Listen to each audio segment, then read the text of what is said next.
મારી ચહેર મેરડીની જોઈ વર્ષદ અલા ભાઈને એમ થયું કોઈક મંદિરે દર્શન કરીને પછી મરી જઈએ પાર આવો. એ દાડ હું માતા ઓળખતી નથી ને એમ બોલી હતી કે મરવા નીકળ્યા હોય ચમ આવ્યા હો, પણ મારા ચહેરના દરવાજામાં પગ મેલ્યો હોય મરવા દઉં તો મારું નામ માતા નહીં.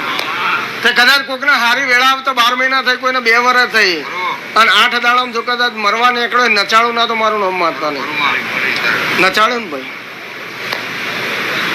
એ દાડ હું માતા એમ બોલી હતી કે ભાઈ રબારીના છોકરાને ગાય ભેંસ બકરા જેટામાં ખબર પડે, મેડિકલ લાઈનની ખબર પડે નહીં ભાઈ. પણ જ્યાં હું માતા બોલું કે એક મશીનનો તને ઓર્ડર મળશે જમ્મુ કાશ્મીરથી. એ મશીન તારે એવું બનાવવાનું કે અંદર કેપ્સ્યુલનો પાવડર નાખીએ એટલે પાવડર ડ્રાય થઈ જવું જુઓ, અને એનો તને કોઈ એન્જિનિયર નહીં મળે. એ દાડ હું ચહેરી એમ બોલી હતી કે કદાચ ભીખા ભુવાની માતા ઓલ ગેમ પ્લેયર માસ્ટર, જે એને ઓલરાઉન્ડર કહેવાય, બધી ગેમો જેને આવડતી હોય ઓલરાઉન્ડર કહેવાય. અને હું ઓલરાઉન્ડર માતા હું. ભીખા ભુવાન જેટલી ઘંટીઓને આટામી ખવડાય એ તો ભીખો ભુવો જોડો હું ચહેર મેરડી જોઉં. હા, બજારના બધા બિઝનેસ પહેલા કરાયા, ચોય ના ચાલ્યું. જ્યાં ઘેર આવતા નાર મેહોર ધોકો જ લી, નુકસાન સિવાય બીજી વાત ના હોય. પણ એ બધું નિહાળ ભણાઈને મારે તૈયાર કરવાનો હતો કે બજારમાં મારે પછી લાવવાનું હતું. અને આજના ભીખા ભુવાના બિઝનેસમાં કોઈની તાકાત નહીં કે પગ ગાલી જાય, કારણ કે મેં નિહાળો બહુ ભણાવી દીધી અને મારા રચાવાનું હતું એટલે મેં ખેલ કરેલા. એ દાડા ભાઈ એવું બોલ્યો કે માતાજી મશીનનો ઓર્ડર આવો પણ શું કરું? તો કીધું મશીન હું બનાવું એવું લખી દે. તમામ વસ્તુ મેં લખાવી હતી. એ ભીખા ભુવાની ખબર બહારની વાત છે, પણ આમાં કશું ઓછું ના કરતો ને કોઈ એન્જિનિયર તને મળશે, અને જો ગેદ ઓછો કરે તો મશીન રિજેક્ટ થાય તો પછી મન ના કહેતો. એટલે અમને એન્જિનિયર મળે. હવે કોઈને એમ તો કહેવાય ને કે ભુવાજી જોડે જોતો ને લખાયું ને કે વસ્તી હ પાછી.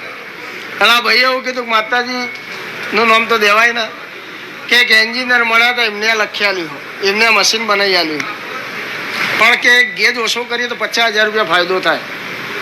એટલે 50,000ના લોભમાં હવનું સ્ટેટમેન્ટ બદલાઈ જાય.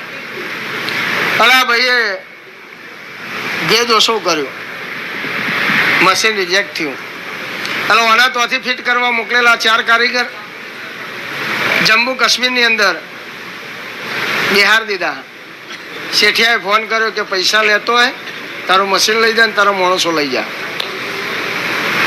હા ભાઈ મારા જોડે કે માતાજી મશીન રિજેક્ટ થયું. કીધું રિજેક્ટ થયું, ગેજ ઓછો કર્યો એટલે થયો ભાઈ. એને ભૂલ કબૂલ કરી કે વાત સાચી. તો કદાચ કોઈક રિવોલ્વર રાખતો હોય હું તોપ રાખું, અને કદાચ કોઈક તોપ રાખતું હોય ને તો એનો દારૂ ગોળો હું ઘેર રાખું, કારણ કે તોપે દારૂ ગોળા વગર કોઈ કોમની નથી ભાઈ.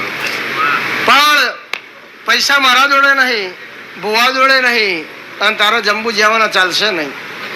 એ દાડા રાજસ્થાનના રબારીઓએ 75 કિલો ગુલાબ ચડાવ્યો હતો મને. એ દાડા માતા એમ બોલી હતી પૈસા તો નહીં પણ કે ગુલાબનું ફૂલ હો ભાઈ, લે આ ગુલાબનું ફૂલ લઈ જા, અને રેલવેમાં બેસજે, તારું રિઝર્વેશન 3 ટાયર એસીમાં ના કરું તો મારું નામ મારતા નહીં. એટલે લોકલ ડબ્બામાં બેસતો નહીં, 3 ટાયર એસીમાં બેસજે. 3 વખત તું જાય એટલે ચેકિંગ આવશે, તારી ટિકિટ કોઈ નહીં માગે તેમ માનવાનું કે ભીખાની ચહેરે રિઝર્વેશન કરાયેલું. તો જઈને બેસે એટલે ફેક્ટરીના ઉપર ડુંગર અને ડુંગરમાં કોતરીની ફેક્ટરી બનાવેલી છે. તો જઈને બેસે એટલે કાચ તૂટી ગયેલો હોય ને એક ટેબલનો પાયો હલતો હોય, એવા ટેબલ ઉપર મિટિંગ થાય તેમ માનવાનું હું ચહેર તારા પહેલી હાજર હું, કોઈના બાપની બીક રાખતો નહીં ભાઈ. અને વળતા 4 જણા તમે અને 5મો તું, વળતા પાછું 2 ટાયર એસીમાં આવવાનું, અને એમાં રિઝર્વેશન પહોંચવાનું ના કરાવું તો મારું નામ મારતા નહીં. જો તકલીફ પડે ગુલાબનું ફૂલ હાથમાં પકડીને કહેજે કે ભીખાની ચહેર ચોય હોય તો આવજે.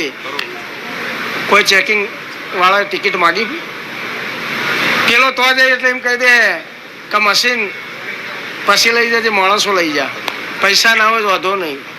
હા, એવું ચહેર હોવું પડે.